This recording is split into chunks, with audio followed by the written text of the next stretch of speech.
Welcome back! So in this video I'm going to be tackling Paper Mario the Origami King, the long-awaited return to the Paper Mario franchise. Will this be the return to the original formula fans have been asking for, or will it be another step away from the roots of the franchise? Let's find out.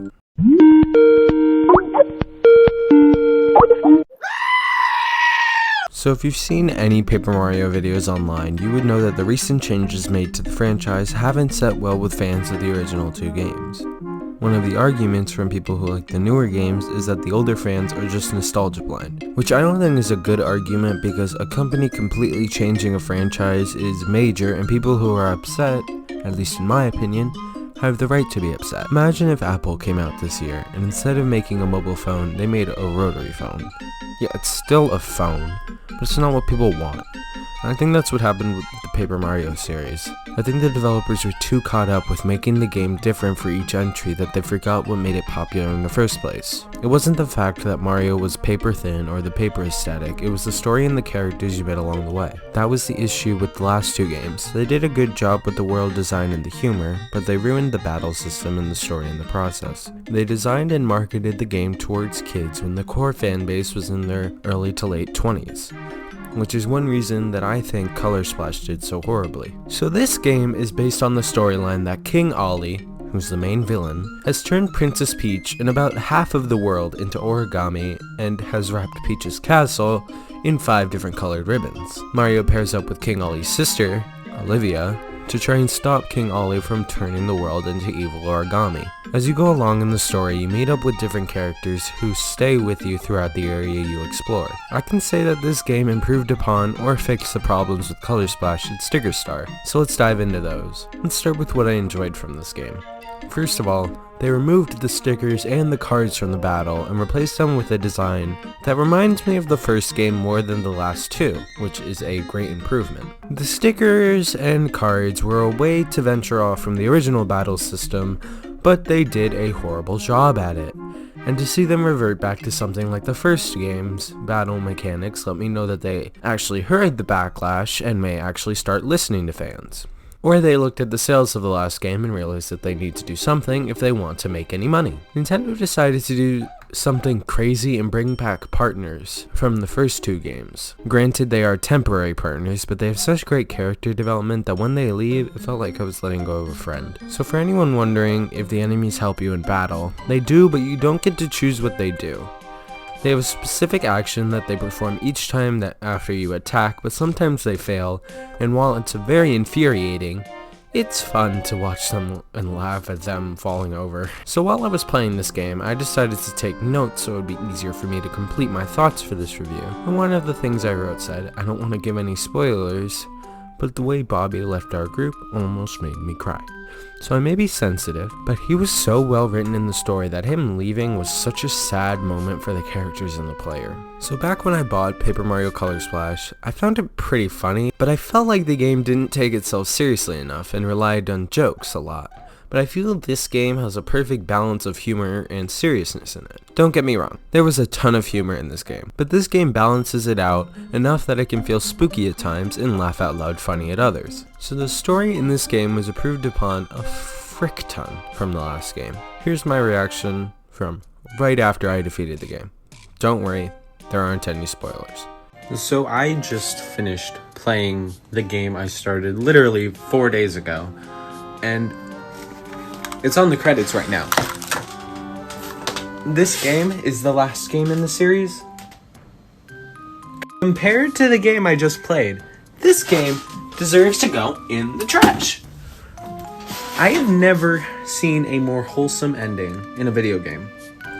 All the games I've played pale in comparison to this. It's so wholesome and sweet, and I just love it. Such a good game. It's crazy how they made it so good after the last two were so horrible.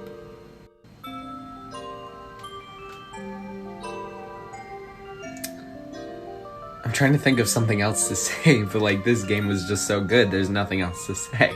So yeah, this game is an emotional roller coaster.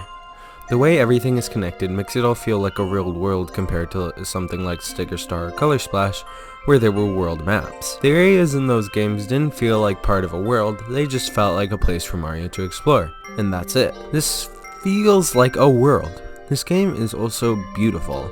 I mean, of course it is. But it all just looks so sparkly, and I love how it looks. And it looks just how I think a paper/paper mache type world would look like. I felt so connected to the story that by the end of the game I was playing slower than usual because I didn't want this game to end.